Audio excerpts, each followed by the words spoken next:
So let's go over the lies that actually matter here. So we're going to have, where sycophancy meets misinformation. So beyond the embarrassing praise fest, this meeting was packed with verifiable falsehoods that reveal either stunning incompetence or deliberate deception. We're respected all over the world uh, like never before, probably.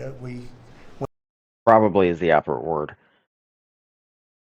They are not respecting us. Read any international newspaper.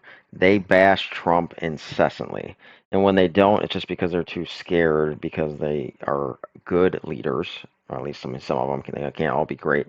But they are good enough leaders to where they don't want their economy messed up by this moron.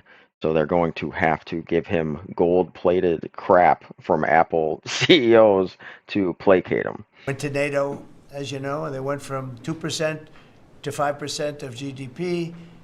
Nobody expected that. And the difference is they didn't pay the 2 and they paid the 5. So patently false. The reality, NATO only agreed to reach 5% by 2035. So this guy's 10 years ahead of the timeline. Most allies are still struggling to hit the basic 2% target. Trump presented a future goal as a current achievement. That's classic misinformation. And nobody's saying they don't need to up their defense department or their defense spending. But why are we encouraging this? Like, we don't want to be in peace. Everybody should build a bigger military. So, what are we planning for a huge world war? That is the logical conclusion there. So, here's some economic claims about inflation, wages that are either misstated, have very little information to back them, or just outright false.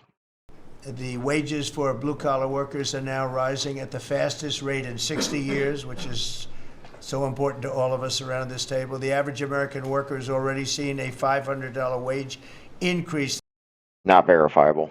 Not verifiable. this year, and there's no inflation because there's been decreases, tremendous decreases with. Okay, first off, that's not a thing. No inflation. There's either deflation or inflation that is normal in any economy.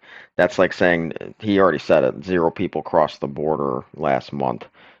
That is complete nonsense. There's always inflation. Look at the numbers. Anybody can look at the numbers. Economic Times, Wall Street Journal, all economists. Lies, lie, lie. Thanks to Doug and Chris, some of the people, the great job they've done with energy. Thank you very much. And Chris, thank you very much. I see you down close to $60 a barrel, and you'll be breaking that pretty soon.